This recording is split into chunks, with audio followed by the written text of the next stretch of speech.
Vawiin hi February ni somni panga sangni le somni paruk ni lai ni ania. Vawiin Mizoram Legislative Assembly Session Mizoram State University lungleya da turchung chang soi hona chu angai nomin abeng war thak hle mai tuna leader of opposition le CM le achang to minister puma thana te thu soi chu I han ngai thla ho tengu. Deputy Speaker Kalome Voina the Mizoram State University Amendment Bill Sangni somni paruk kan han soi hova a bill body a main acta khan section somli le pali linga don ania amend tur hi amendment of section 3 le amendment of section 42 ania mai somli pani ania additional section 43A a oma voina kan soi ho tur hi a thui lo khop maya a mai ro chu kan member chen khat te khat ega tinge a toy nei kan sui vak kan ti chuan zirna oimo zia le higher education kan university hian kan ram kan namkal zetur kan tu kan fate ma khwa na sata khoi tur ni wangin he house zaum tak hian ti tak zeta akhel le hi ti ma moniti ka soi ma saduni who deputy speaker iding lam le ile lam te ngai dan in ang lo le in pu ton na kan nei then khata iding lama thu ten ve lam te hi an lim le theilo an lom kim lo lung le lama university state university am tur hi an lom to lo ni an ti kha adikani adik na chana omani keidi I ve lama thu te hi chuan amendment sawa university an nei tur hi tilova an pual liawa athar hlaka university bill nei an phu kan tia ama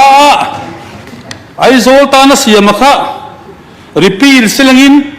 atharin ka ro se tin ai zolami hetianga turan ti ngai angani lo hian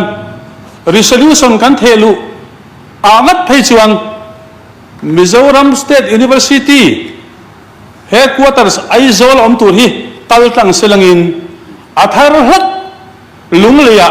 chimbial mi puitena an chhor turin din ni ro se din MNF MLA jong jong hian kan thelu tani chutiang tak chuan hetianga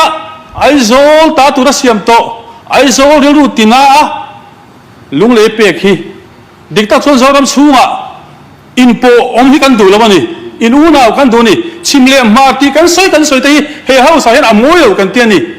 voin ya ai zona tan ni kuma thatakin kan soi khoma kan member zom tak ai zol west 2 bial tu khan enga tinge lungli ya ti ta ka wanga an hak to lo big tu re in ngai tata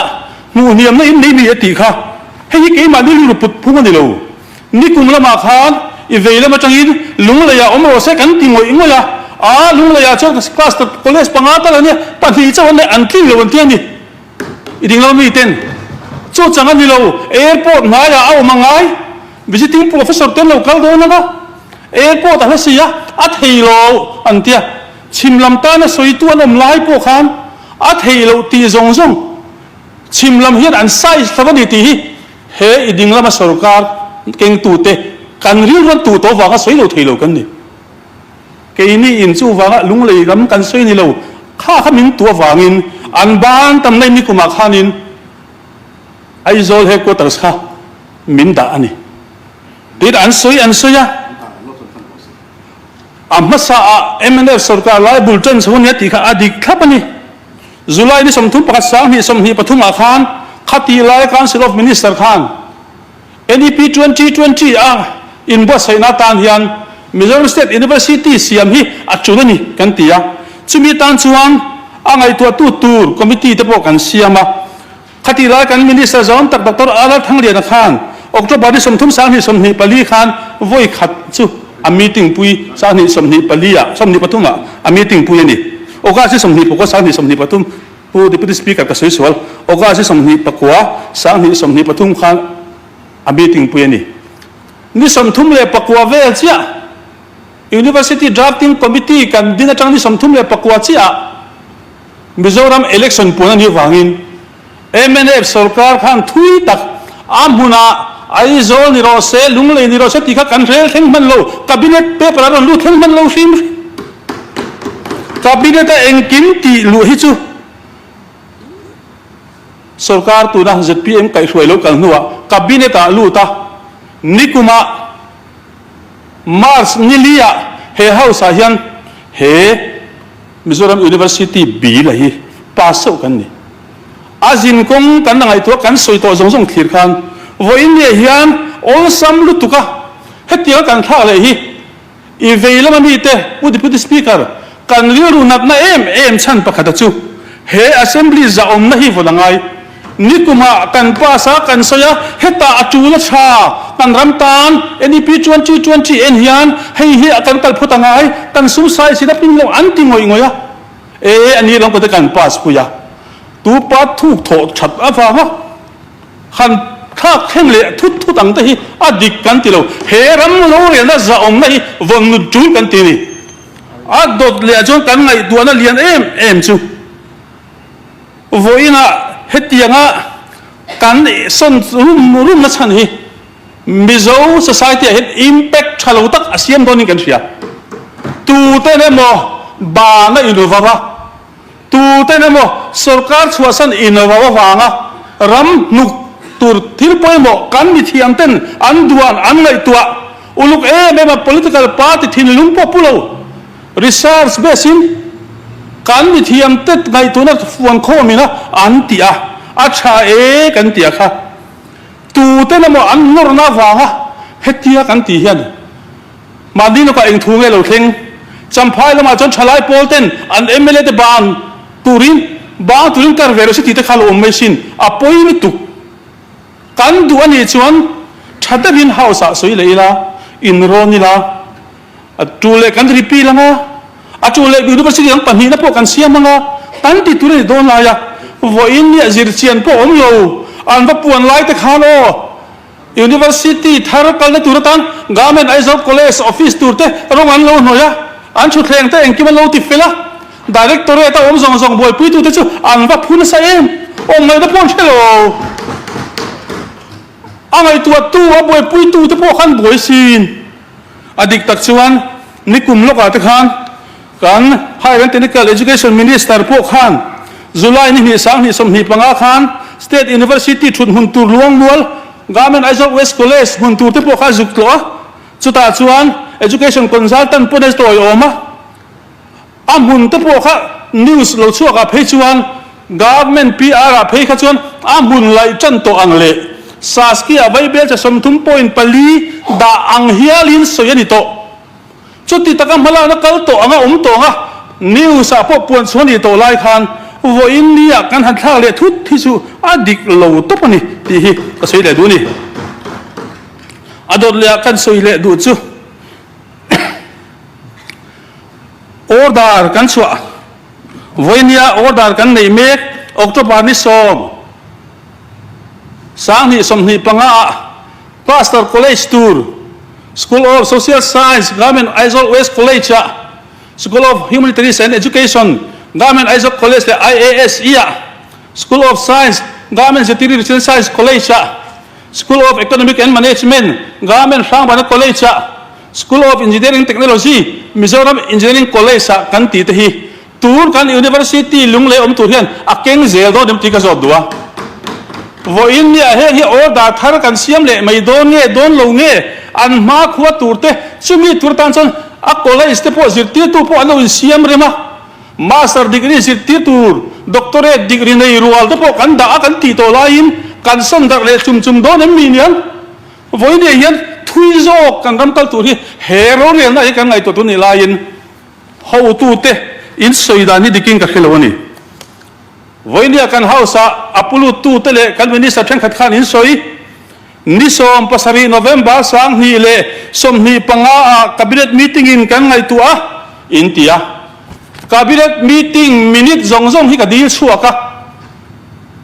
นิสมเลปัสรีทัศมประคัสสังหิสมหิปังอาเฮียน subject สมหิปังอาอินไงตัวมิโซรัม State University ไอโซลดาโตลุงเลสุนในอินเรลเตลเรลโล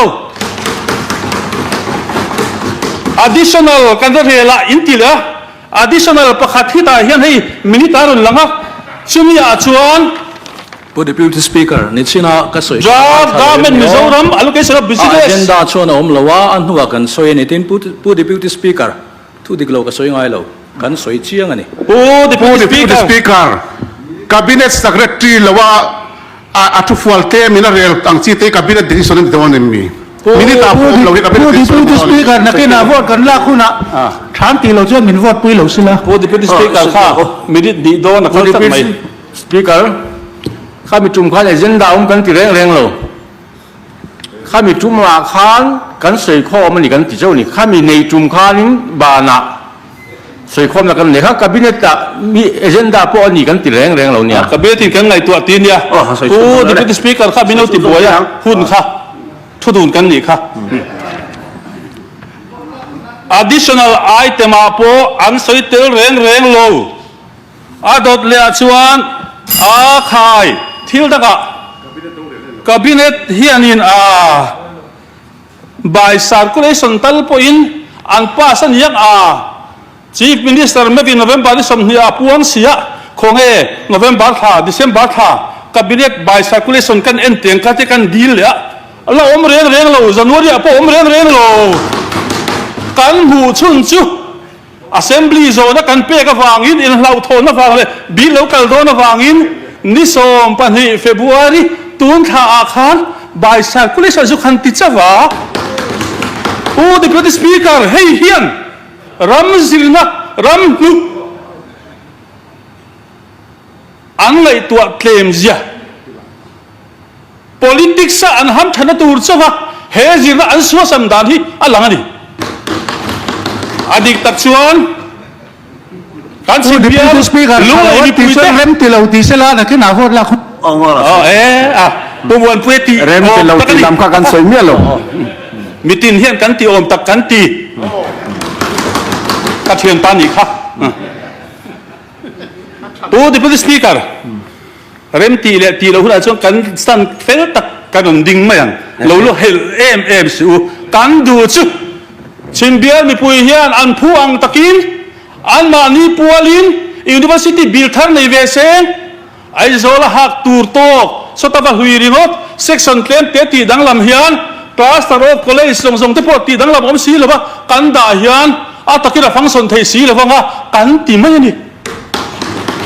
ก็สวยเลยดูจูDeputy Speaker เฮ้ย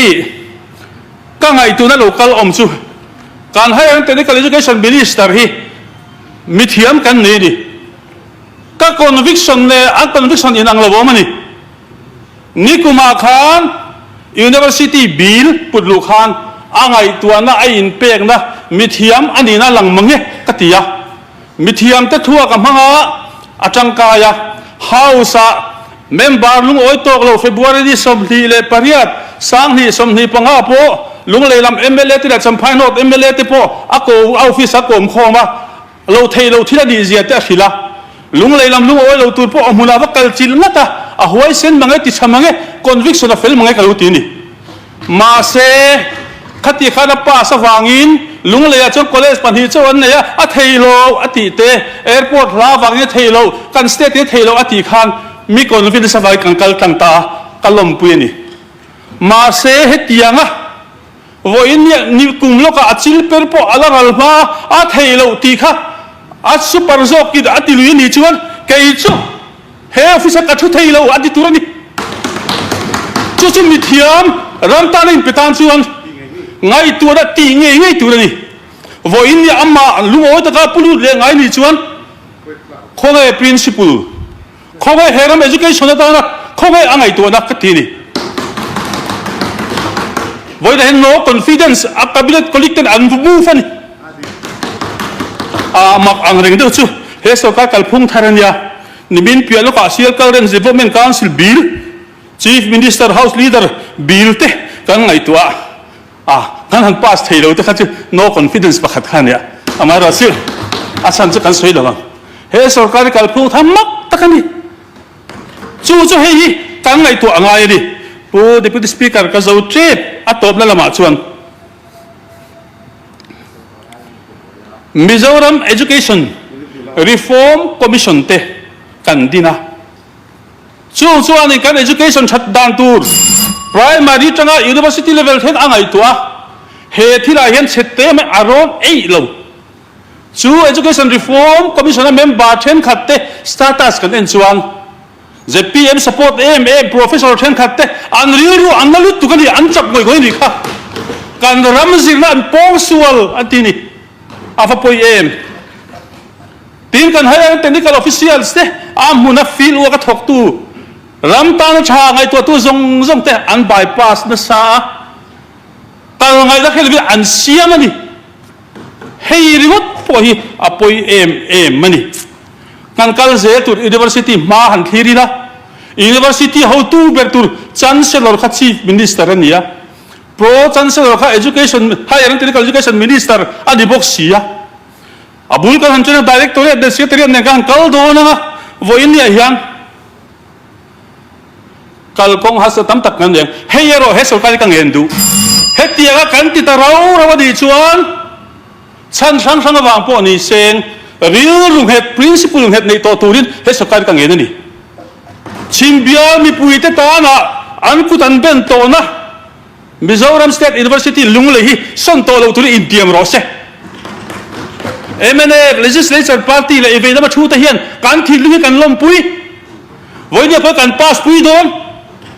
chu ti ro chu ka soi le du chu heti mai maya amendment chawa university dong turan ni lo athar lak adong turan ni ai zo mi puite hoi hai tur kan chalai te ril na tur te pohi don se heram hian university pani tal kan nei na tur te kal kong zo se thaturan ni la ya vo india in una na tur ala in podar na tur social media in daily na tur voina min siam sakhi apoi katia hetiang hi tum to thin lo seng kan kal kong tur heram he house am taka hian principal mumal tak nein nget takin kal tangira kan ti to kan se to chu he takin I se tlangang u chumi lo chon he ro real khola thu te hi mi ten fiam thu thona min manga voinia kan thu pa si naktu kan su le ma nga ti ngai tu min nei chuang he ram ro real na hlut na ro puina democracy za om lahi a siang ti ka lawani pu deputy speaker kalome To Deputy Speaker, please. Oh, kan opposition leader khan pumon puya kha ati om tok ati ni atia pulon mon puy punte hi MZP president ni to zong zinga tun thlengin corruption am hing hiau ve lo ti hi kan riat dan ni oh tu ma poit ni pu urabadan ti pon e lung le hak tok chu ron tia tok tha kan ti ve ve wangin urabata ron ti dan sia tong kam ron man kuin ni oh tu la dan house leader soi tur ni te soi tur no so bangu To Deputy Speaker Kalome. Kasi swallow chuan India Mahian State University zali samriat pakhatvel a oma. North East hian kaini che hi ala neilo omchun kan ni a chuti chunga first fully literate state kan han ni thei te hi pathian mal som na kan dong hle in kria State University hi kan du awang nei tur kan ni lova National Education Policy 2023 in min tilui ani chuwang chuan nei lo theilo kan ni awanga nei tur kan ni a chu NEP 2020 chuan affiliation system hi zoya ti ral phase out atumani chumiatan chuan affiliation chi zong ti bo nan chuan kumsom pangahun min pe ani chu kumsang ni som ni atanga kumsom panga chu sang ni le som thum panga ani a tuna hian kumkua in bua saina tur kan la nei tina ni chu ti anga affiliation ti top ani don chuan Mizoram kan college zong hi MZ iwa affiliated vek an lo ni si a atop si chuan university fran kan nei si lo chuan degree petutur kanom don to lo ani chuwangin Mizoram State University chu lo thei lwadin alo ngai ta a sarkar masahun khan uluk takin alo ngai to a July ni somthum pakhat sang ni somni pathuma khan MNF cabinet meeting khan nei ve tura malak ni se tian lo rela higher and technical education department in atulangin lo bo zuiro se antia ma khan lo la thang reng khom maya study team an lo din thlap ani chu study team chuan India State University rang amuna ngei an tloni sutianga uluk taka an zim nuwa chuan report anon thelu ta a State University din na tua hian du thlantur pathum a omani pakhat chu athar hlakadin panina chu college omsa eng bermo upgrade pathum na chu cluster university ani tichuan study team hian athar laka din tur chuan kan thlin lo ti an reporta ten voin thlenin tuna kan din tur poi kan hupur em la ya pani handin te phei kha chu kan riruin kan ti tak lo top te hi chiang khopin ka ria hela ya gallery play nan mai hi chuan hela mun hi man lo atha ka ti khopa ti chuan athar din chu ti ngai nam lo kan thlin lo drop ani tin a drop hun po sarkar ma sa hun lo drop fel ani to a college omsa enge mober hi upgrade tiang antia po khan kan college nei zinga hian han upgrade thei tur kha an mulawani chu wangin kan thlin tok le kan ti ve thei man tur chu cluster university hi ani ti in rotna an lo thelu ta a headquarters aizol ni turin chun an report a chuan an ziak ani kha sarkar masalam a thutluk na lo kal to ania voina hianin lungleya po athanin omse aizola po te kan han ti ta chiam hi chu ela ma hianin atu po hi thuila kan thin lo ani ti hi chu kan thin lung chuan apom tlan karing chu wal pakhat po hi hupurna kalaya mun ni an rok te kha chu nghe này nè chỉ nên sử dụng đều khăn hết các ngày đàn thì các đủ đàn thì lâu tiếng đều khá sức anh ấy viau cái gì thì chuan chú study team report bảo rồi chuan khati laya kan minister Dr. Thang Tia kan member zom tak khâu hian August ni som ni pakwa sang ni le som ni le pathuma a drop bill an lo chai chho ta ani tichuan chu drop bill po chu an zo man bik lova punte arei lova tichuan in thante alo ni chhota ke ni sarkarin kan han bo zui ve ta zela ta chuanin hei tin ni ko mars ni dia khan abil heta kan puluta sarkar masain tiang hian ro manna lo siama aizo la tura an lo ti hi a thang kan tia kan ron puluta kan pasta khania amaro su khamini Hello, Deputy Speaker. Kan House Leader Khanin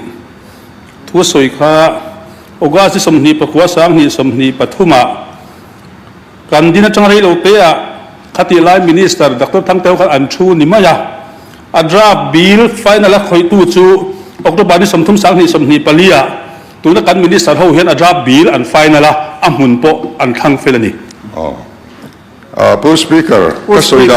kasoidan chia ni ron soinon kha. An zo man lova kan chung zo ma ka tireng ani. nè kan soi du lai chu phim khur deu lekin nè thui kan soi kha that ka ringa ka thriat so lo chuanin amun tur chung chang officially a engkim mai khati zo nga ti nang chi kha ka thleng following ka ria in po disela ka hiat chin ania thui tak chu kan kalpui ve man ti ro chu ka soidua team kan tirte team of expert kan tirte tin cabinet ina egamo kan han soi honang te tin vara pa hola te po consultation sau tak kan han dei te po khaoma a tarik ni ka re lutuk to lova khang kha speed work thil tam tak kan ti lai omani chu wang chuan engemo ampun ma chung changa fel fai taka thil han ti kha aom lo mai thei maro chu eng tin ye ni he thil kan nei thiang ti ngai to na ro chu thui tak kan nei thina ka chu thil pa ngai di tang sela thome Deputy Speaker, an tu soi lai hian ka cross ve ngai mi lova. Ka riak ngai bok lova. Ka ngai thangat ngat thin ani. Ti hian in soi lak lo lai hian soi tumpo kan soi zo ma hian in kan tia senior ten he tiang nung chang kan put chuan. A fu hi ka ring lo ni. speaker khati zo chuan a fel lo a tam ma sa he lai thut lai kha thil let ve sela thang atu hu ni ba do te kan soi ve lawa lo riek ngai au lo Jangan dinzel. Oi mober. atu ni ba True zile 5Z ka kan ni miao ma ya. Ti chuan in a study team report a khan en kim a chiang nga karin dan ti mai mai soi kha dik lovanga zia ka om vek ani heng thil hi ti chuan in uluk takin sarkar ma sa khan study team in tedinin an lo tian ni ti kha ka soya in thlante lo nai chowa an final man lo kan chun zo mani ka ti mai a kha soi boina tur kha om lo khopin ka ria a ti chuan in kan han puluta ni kumar ni a khan ai zola headquarter om turin kan han ti a i veilama mi te khan lungle a jok turani khan ti chia maya chu kan han pas tak na ngoi te u kan opposition ho hi ke ni ai experience nei thazo kan nia an ngai da ni zom ze li la kan ti fuanga kan ti ta dewa ti chuan voina hianin ani le andu da nang khani pulu tang kan te lung le ya kan han ti le an ole thei chuang si lova chu wang chuanin tu nu a chuan ron to lo la that ka ring ni ti chuan cluster tour ani tani voina hian kan soi hi a akta ani lo a akta te kha a nep lutuk ang te khang kan han soya close som li chuang omania trultam takai ziak ve boka voin kan so hi chu a amendment portion te chau kha section pani thum lek khania a at pum pui te kha kan zuk mer thuak ka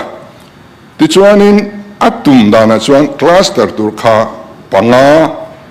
than chu ania pakana chuan School of Sciences Government Zitiri College panina School of Social Sciences Government Aizawl West College Pathumna School of Humanities and Education Government Aizawl College MIASE Palina School of Economics Management Government Rangbana College Pangana School of Engineering and Technology Mizoram Engineering College Pupui te anni nga te hian postgraduate zirna te kan lo nei hlom nual to chung chu a cluster tur chuan ni tani a headquarter chu khoya po om sengin a cluster tur kha ni ta a headquarter kan sona wang khang kolos kha adang lam dong lu a zirtir tu te khan va transfer dong lu adik lo hian mi pui hril lowang u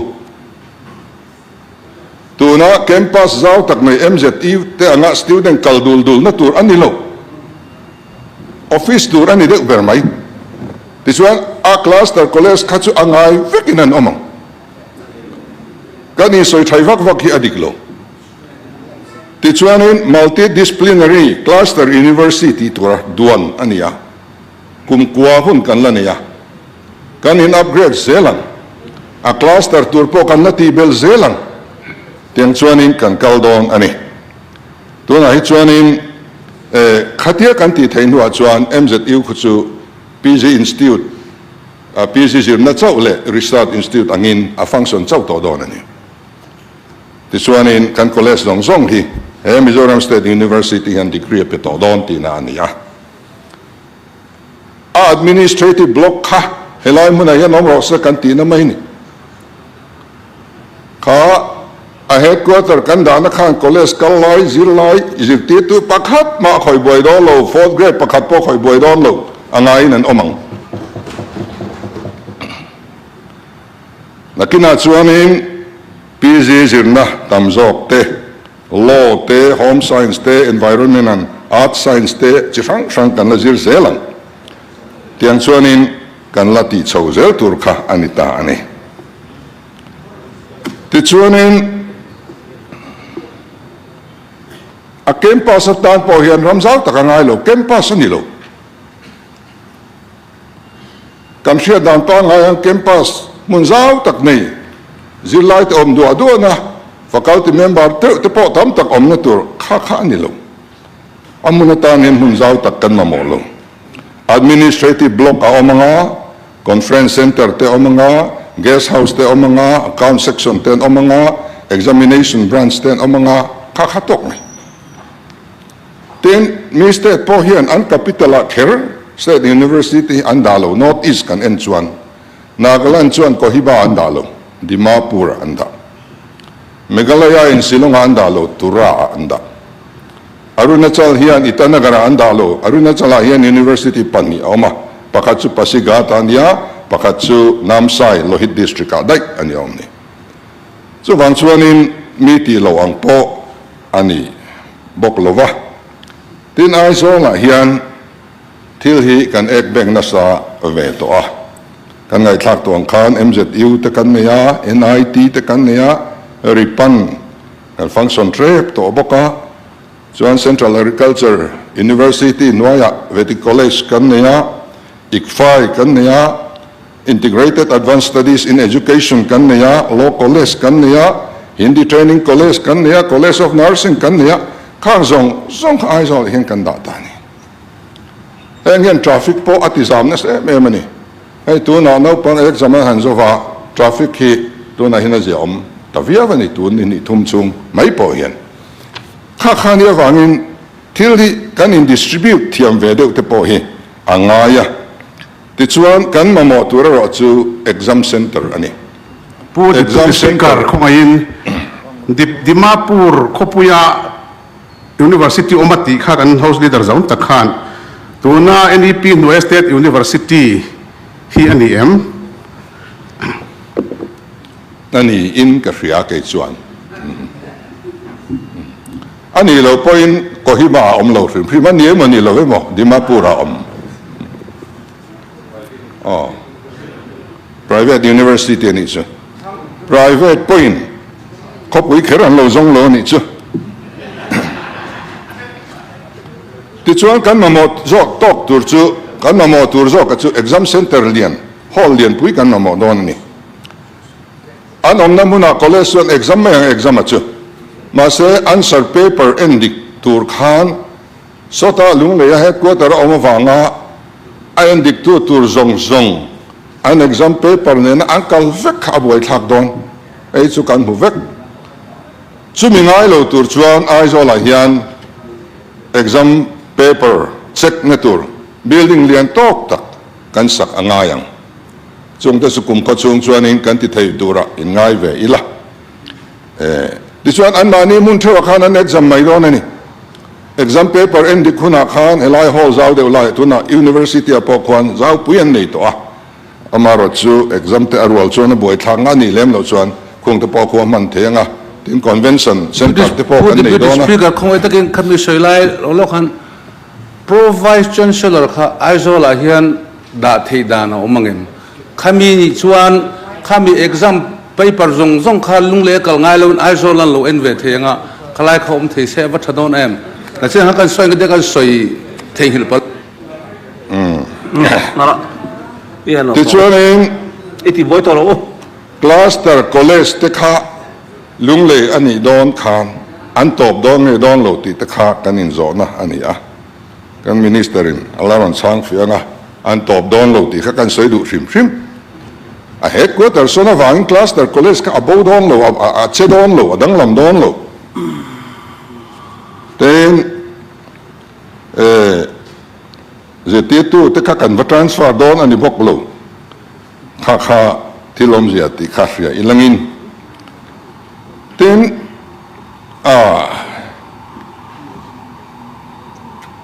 ei ngai dan ni kan thak thina an tu te po hian in dem vak turn lawa anticipatory bail kala don lo kan ti pon kan la le me nu lo ka mo ngai dan ni thak the ni the speaker anticipatory bail kala lo regular bail kala ni rohia tatan anticipatory bail kala lo en Pu Deputy Speaker, anticipatory bail, regular bail chu dang de ni o. anticipatory bail la rual kanilo kala bok lo wang he house en ka te kala bok lo regular bail lo Adikin ka siya.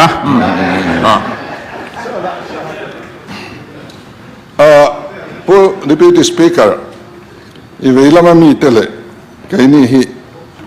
December thale January thang de hi kan ning ka ria anni so December lo ni ta sela kaini January kani nai khop mai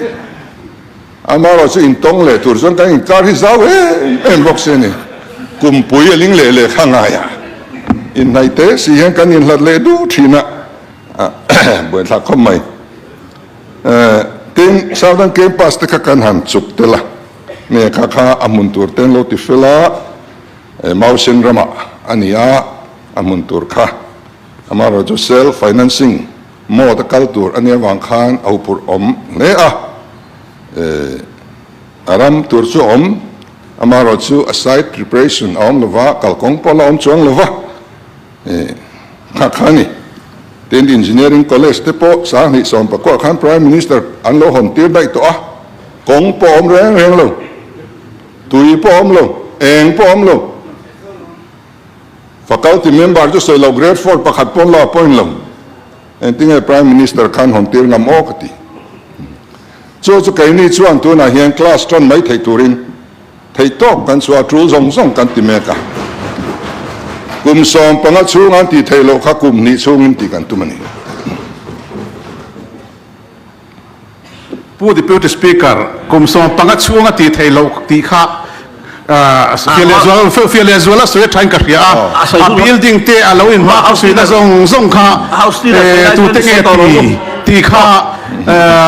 ati ma sa tu te ti so ve sala male te ro kan house leader zong takhian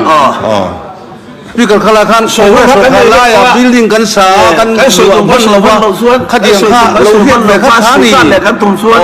khadiang ma ko ma sa kan ma soi lo thin ka chu fel lo building ten lo sa ma ro chu fakal ki se lo ti le ta lo ti ka chu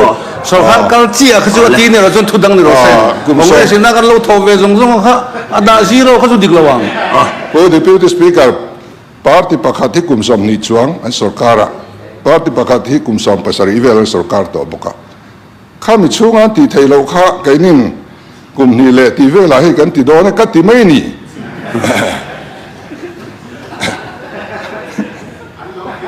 anti zara ti ve zok selam le puch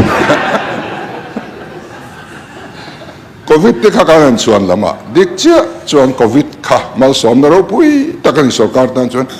adong tu mi pui te atur tu kan de the ni maya sarkar chuan aman mu ngai lo tha zong zong sum le pai an hun hem lutuk ten rules zong te po an relax Deputy Speaker, he house na hian tu dik lo soi hi a thalawin ka ria ama kan house leader nge hian finance minister an di angin ke ma zo na ziakin a changa covid awanga mizoram sarkarin sum kan mu akha crore som kwani ti ziakin a changa a document poka kola tin covid awanga mizoram sarkarin state kan nuaya kan sum mu tur kan mu lo kha vai be sang ni le zaria chwani ti ama nge hian he house hian ziakin chada kan om lo yang zela kan kalchuan Who speaker? house Deputy Speaker. vela alo mom khopam Who Deputy Speaker? Nimina. Puro bar ro moe house om lo house nuam khop mai. po deputy speaker an rom velo male covid kha zar kan zona sa health department of h1 zona sa tak kan ni kan laboratory din har sa em te po kha India rama khanin an ding ta sup mai rules ta kan relaxa chu wangin kong tam taka covid zar kha kan zo ve tho ti kha ka soi ania tin thil hi soi fia ngai hi anon soi thin awang hian kan soi ni maya soi lo se chuan kan soi big lo tur hi nia tuna kan education minister IMPR portfolio chan an chu sak te kha kan in tia kan chu sak reng lo cabinet meeting ama ngei hei hi min chok te u hei chu min lak sak te u tin ngen na siama ti chuan ti ram ro kan ti hei hi chu min relief te u atia je PM kal phong thar chu dang de wasin chen khadan in chu line chen kha chuan in ti khan kan in non ani tu nge ni yang kan tia kan ngai tu nga la nang kan in tia chu ta ani le pu san zo hian or mai ro se kan tia chu mi ni la chuan kan rel fel nga la ni kan chu sak ani ozong lo kan sarkar tir chote khan an overdraft min ti chiam to kan overdraft lo zia chu south le north treasury officer tenan sofia mai ni kha tili kan in pule ngo thina ma ni de lo ka wana pa hol vela party pakhat chut kal khom le vak rigon maya electric bill an ti sang an tiani na khat pen an ti sang lo hetianga thil dik lo kan ti vak vang mai thin hi chu a thalo khop mai tin chancellor chungchang chief minister hi wala hal sakhan kal mai sera kau kan subject akan kal mai se thamai ni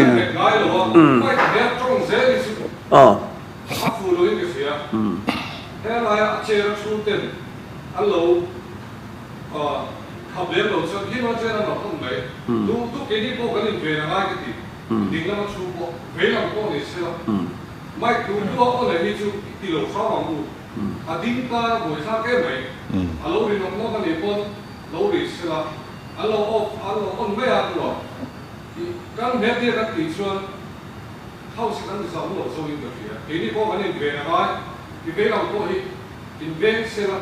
i dingila i awila amaro so mai kon kare chu tram sa ko kan ti ngai lo nia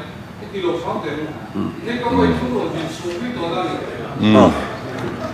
ne po deputy speaker ni electric bill chung changa khan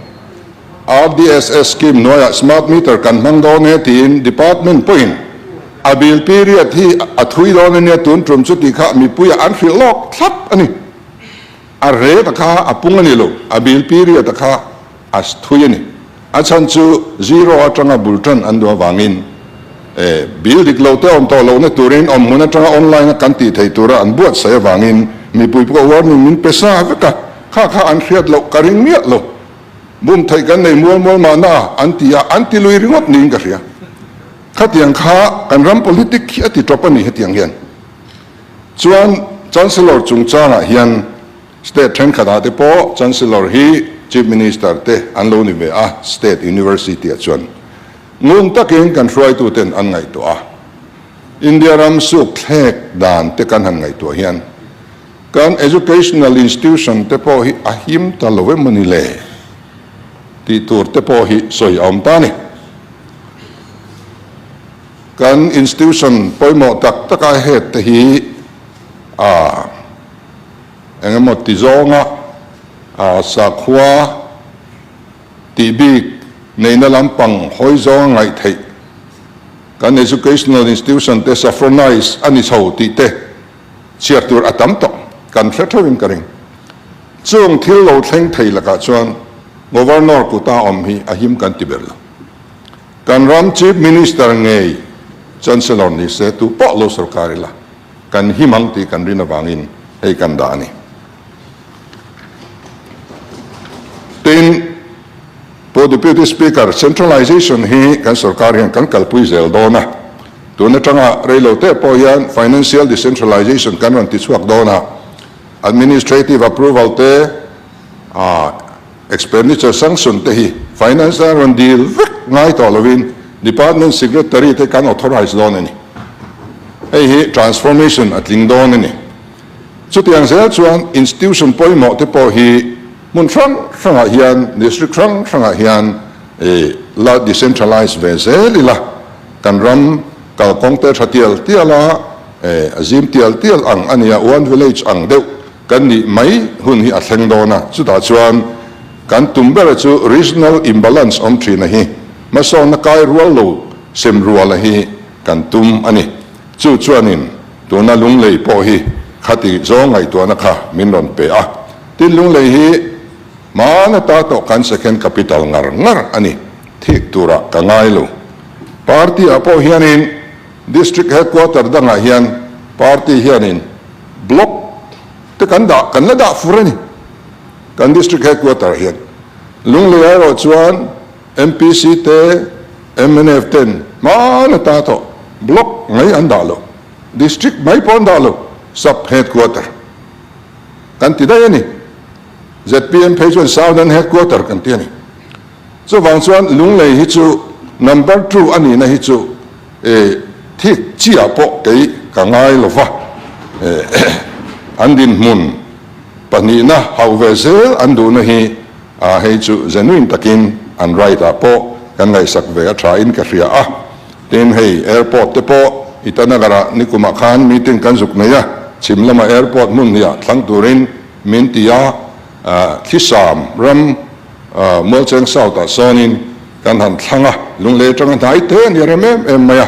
tin longtlai district ka pakhat ngeng pui ni tang ka ria ta khan mam pui zong mo ta chuan kha kan suggest boka ti chuan airport bulu nai te po kha an ni ven hal mai dona chu shrei langin tin ram chungchanga hianin ram chungchanga hian ser kona son mi pakhatin ram zau tak mai a free in rondonet a in huama kan lom khop maya tin sarkar ram ol zau tak te kan la neya JB college po hian ram ol zau tak an neya heng te hi approach road siam than pa po ngai lo kong om sa te ani ngeng hiya anom na lai poi mun lai li thatak ania arem chang khopin kan fria a to ber kan soilu chu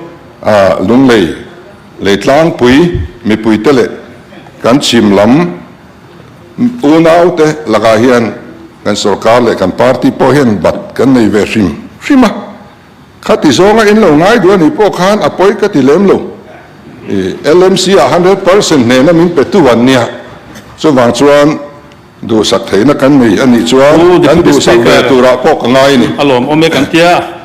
akan house a hian a minister concern react tu song ne kan house leader how ati fiam thuron tho thina min on chou vel thin hian ni ati rei thina chulai chu ama ber hian lo ma tia tuna soi kha keni pon kan lom puya chu ti ro chuan lung hura in siama a khati khapati lung hu nuwa pek le khen hi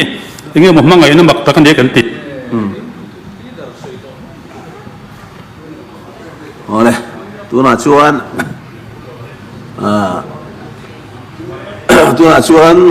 pu doctor Ronald Thana kan minister azab takin na bill waina pa house pas pui tura to ding hal turin lo somu pu deputy speaker demand kan soitan chu ni deu der mai ka ria chan tura tam khop mai na kina han ni zo to lo mai ula tura min zo ho hi chu kan hom ha thei deu don me ti ha ka ril ro ma hey kalom tak se ta bil kan pulu ta ngai tu na kan seng tlanga kan in be chu ni thawa amar su ngai tu na kan seng ani legislator kan nia ka soi fo thina legislator kan ni na bera hi dan ania dan chungcha kan hanin hial nak naka ngai tu na kan seng hi ka loma kan ngai dan ti chu nang lawang amaro chu kan legislator ni na tak mai thei to kan chua hi ami mal tak pon ka loma min soi pui tu mi som hi le paru lai men oman than hem tak seta soi thei tu ra zon mi som hi pariat som thuk le pariat nia ka ta tang ni ru kina kan soi kha in zawai chu ma lom thu ka soya riak vek chu ahar mai theya thengang chuan karon rek chawanga amaro chu tlema zong han soi belok du ka neya hey all India survey of higher education AISHE the Department of Higher Education Ministry of Education in anaya and website apo khan amhu theya dashboard alo oma khata khan state university tuna omme khichu alo ti belte alo om thina zali somriat pathum ane tuna alive chuan chumi zinga za somsari le pakhathi rural area omani urban area poni lovin rural area oma chu aza te zon chuan za somthum panga ani chu kan lo hriat hrimatan keni state te tan chuan rural avada thei poni chi lowa urbanized state kan ni wangin urban area kan da alungai ta ten amha pon ko sei to ingria Mizoram University khu sanghi le pakhata din ania sanghi le pan hetangin PG class kaltran ania amha ni hu thilte an chun zoma ni hu noya PG local to hote akhatiang khanem zetiu noya nom ta athar tak batch thar ber hi chu sanghi pan hetanga kal anni he university po hiri takain trauma kan train karinga ding lama mi i lama mi te phei chuan thei to pan lo chho to ka tiang khan kan nei chho ania a batch ma sabera tel ve kan nia chal thlanga kan kalami noya class kan kala office po ni se chal thlanga hi ta tuna NIT hunan lua khen kan kala ten kanan zir chhuwa ka office a min chhor hala result po chhuwa main accounts computerizing kanan lu ta asum chevel le abultran dan kan hriat puya kuta MZU campus kanan lu ta office tero te me kanin bank khoma kan plak pakhat UDC ning ka tila khan chu chon aso ke labang tla tia sakhi lo nia an vawiin ma tlan cherang khop me chu tiang vela chang bultran chun ni Mizoram University class khulam pangkan chukhakin class a semester third le fourth kan kala sta chuan class lak lo line rule ten on lu ta thu thleng chu kan ding thopa chuale kan nga kha tin bang te po kha apo kho thei akha ke ni po takin kan tonga kan sik mai ni engpo ni sela khatianga din khania tuna chuan A+ accredited university ni tani kan soidu chu mizo te hi kan theu neu lowa theitop kan chho chuan thil hote in tran po ro pui taka kan chan thea hey Mizoram University hi NIRF ranking hung bera khan top 100 alang pha notice atang university pathum chawan langani kenia upatam takanom line a pathum zinga Mizoram University langa athok tu tamso khum mizowan ni Pachi University College po A+ accredited ania A+ accreditation an don khan khatila khan notice a chuan an score kha sang berani tin tuna project han kima college A+ college kan nei le a ka soidu chu tuna kan din a hian a puak choi turin be sei lo ti chila han engang nge eng tiang lian nge kan ti don tin minon zota kan in chauton te poni mai thei amaro chu tlom te bultran hi kan du ni kan ni na kan thria kan theina kan thria nakina chuan university chenfa komzinga kan da thenge ka be sei tata kan theina atakin kan hoto mizotena helaya mizoram omten he university kan en kola kan boy pui chuan ala changkang chawang ti kha kan soi vele du ni tin adang le chuan pu deputy speaker kha mithanem takin ZPM hi official lo anti zek an thak le an en tia noi thum tiam turina noi hi singa an soi moyang vel khachang kan on ti lovanga sing thum zok em ni sini sanga lom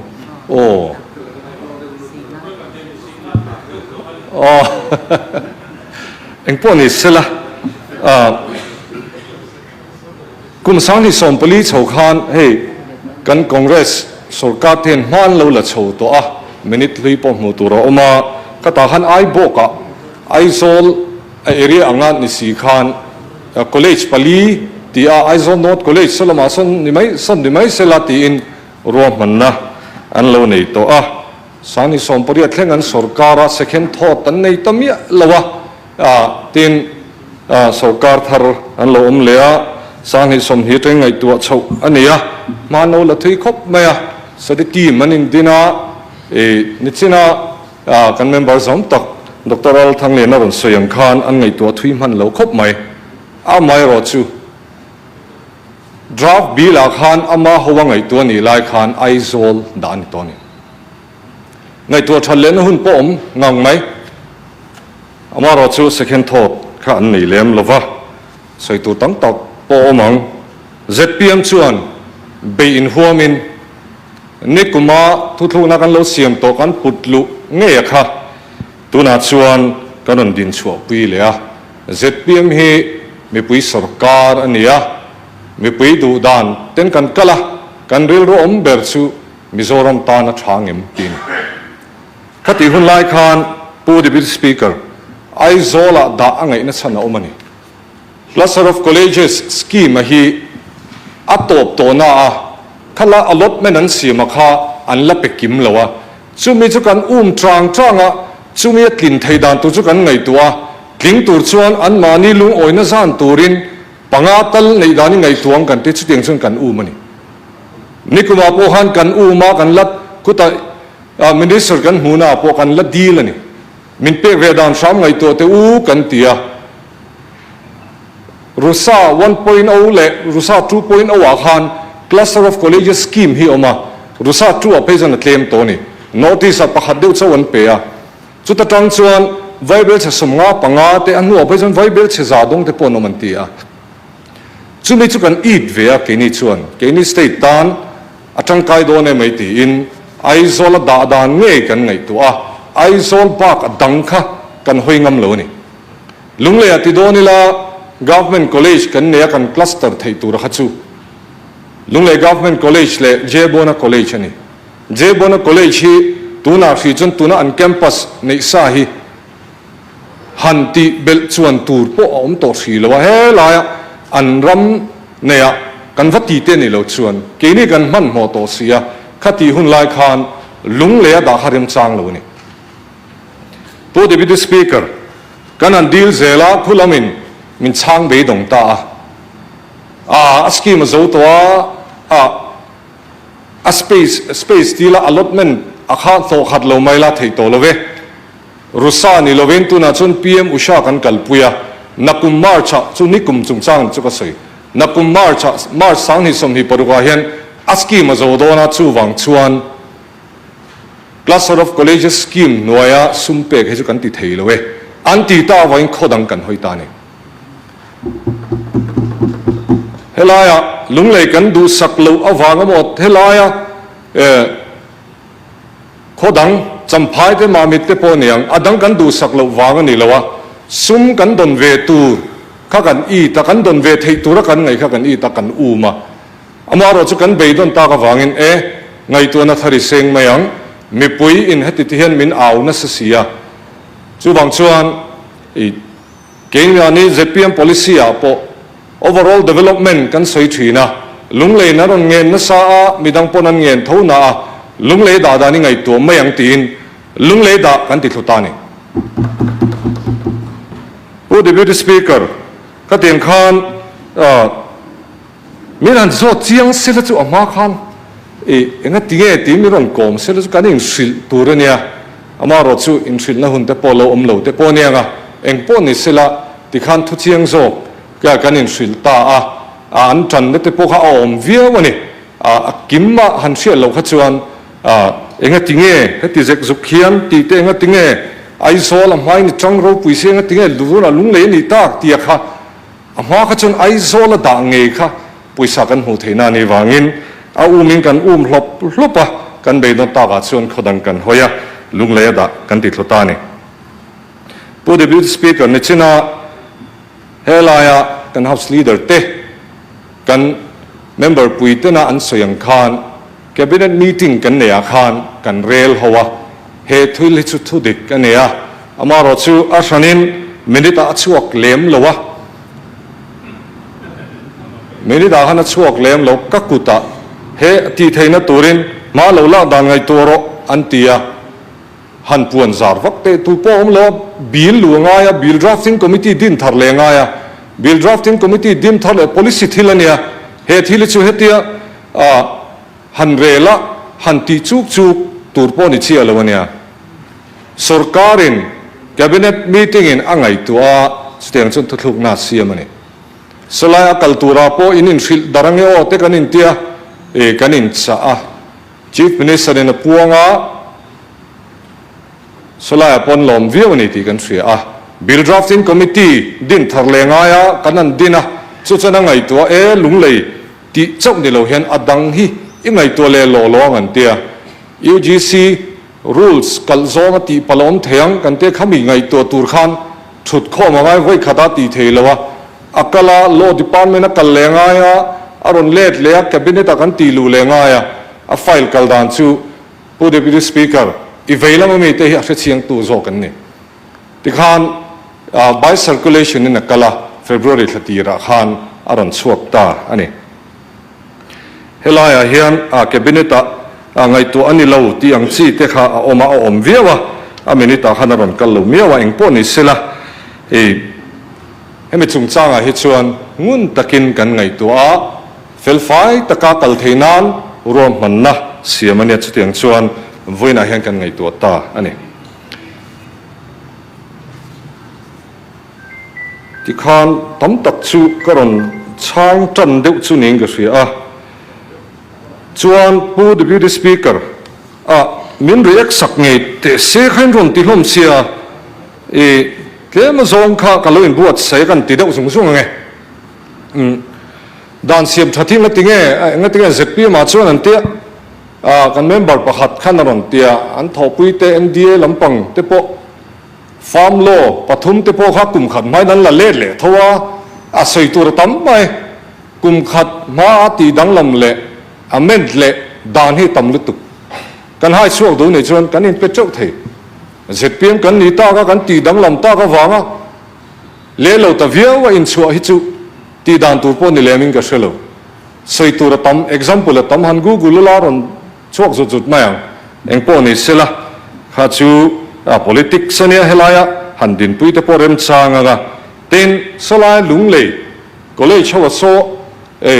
ama in panhi chawan ni ti ni se enga tinge an ron ti ta a om viau ani ama pon ka sei renga lungai government college so le jebona college po ti changhlun na turin helai le jebona college an campus thara building sakna turte lungai government college a po hostel thatak siam na turte le thil dang tender me kania chumi chuan a do thleng kan siamanga Mizoram engineering college school om tur po so tuna san sakthap me tania chuteng chuan solaya a do thleng siam thaturin kanin buat sai me kani engineering college phase chu soitura tama hun aleng to lawang na kina dimana te po soitaila a change ten ka chang to me thil pakhat le chu chan ngai a tharlakin na tingai ti lo ti kha zona kan dong he me ivela mi te hian cham hasa sarkar te hanan soido vek mai khan ka sia amak ka tiang renga putete bilaron putlu khan athare daron pulu da enga tinge tharin ante tukin jinglo ka te po nimina te po amendment ina ron kala athale mai atharin ron pulu lawa athara pulu in sha dan te atuna amendment karon pulu ta atharin ga tinge ti lawan ti le atu nge ngai dan thak sok chu afiat mai lo me pu deputy speaker athara karon pulu lawa hi lom ve om torenetin lung leya kan wa da wang khan solaya har san na po om karing chuang lawa helaya aming thak ringot athara pulut ni taila bil soi sel zo kang adik tak chuan hemi thak tu ringot nge athara ti nga em ni an ti de yang amaro chunia politics khani zela engpo ni sela politics education hi politics game man lo ti te chu tu te mo biala hey complain hi kan dong na sa thing khopa chumi ziti tu chon am tor thawa chumi te party flex chu da ti te report hi kan dong na sa khop ma thil chi sang politics zirna lampang politics lo potlu te po mani ate po khoi ange ni tu bia la nge ni ban nei na an nei chan ten lo va fil fia lo be nge tinge ka ting so kan soi tu bia la nge tu school la nge lo va lu ta ban an nei chak zilai te ne na lo va fil kha ka tiang kha lom ti lo zok tur chuang chuan heti zong hi chuan ti lo ta ila maningum khak hu lo te han kan lo ti palange ti kha ka chan na ni ro se tin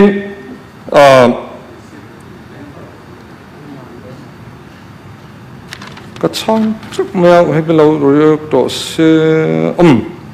thil dang pakhat le chu member pakhat khan Southern Campus adin dan tu chung cha nga kha aron tia aboi pui tu ngei po kan ni an ni ta kha thil kha han boi pui na sakhop me om renga amaro chu boi pui dana kha fu tok lo mo kan tia Southern Campus din turin ti nia khulamin self financing bo tin ti tu ron ti ta sia voibel che sa thum chuang kha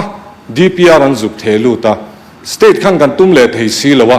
Mizoram Engineering College puk puya son class po kan kalti rang ti chung si khan kan sarkar tuk ni thleng khan engna malang nom chung si lo ni ado thleng sim that tum si lo khulama kan juk nora politics bo ro ka tang kan mang mai em ni o ti kha ngai tuana alo oma sang ni som ni pan ni som ni pathum som ni pali thleng khan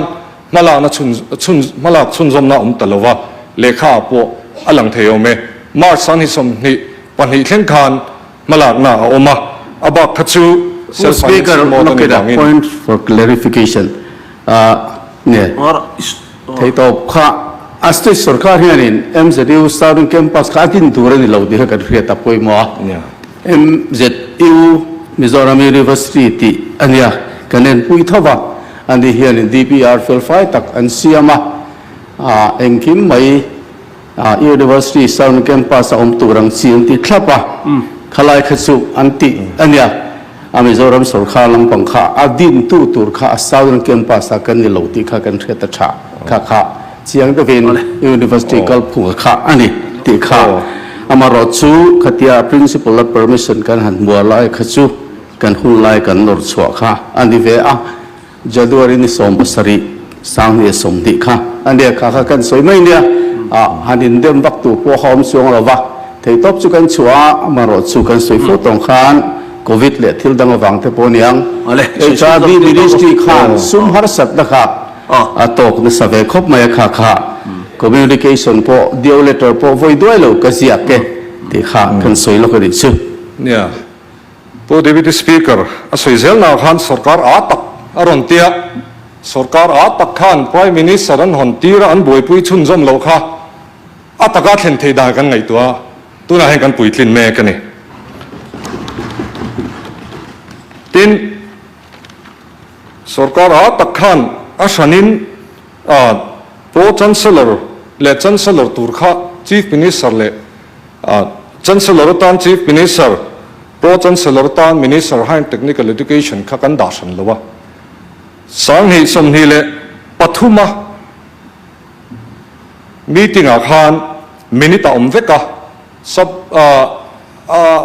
point rukna close sub 5 a khan chancellor hi chief minister ni ro se pro chancellor chu education higher technical education minister ni ro se ti kha minute thlap pani to ke ni pon tha kan tia kan chun zom mai ni then implied thila oma VC te register te chu headquarters khan tur ti kha riat sa om ania university tam tak te pon tlo tonga university renga chun headquarters khan VC nom hala en tingian omang min filte se tia kha VC le register omna tur hi khungen yang tia kha chu in zo om lo wa so kan nga ya maro chu reactor khan min ti sia an om ze la de ti kha kan ta lang tel du ani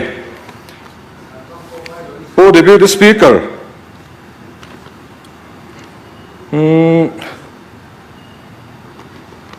aba khichu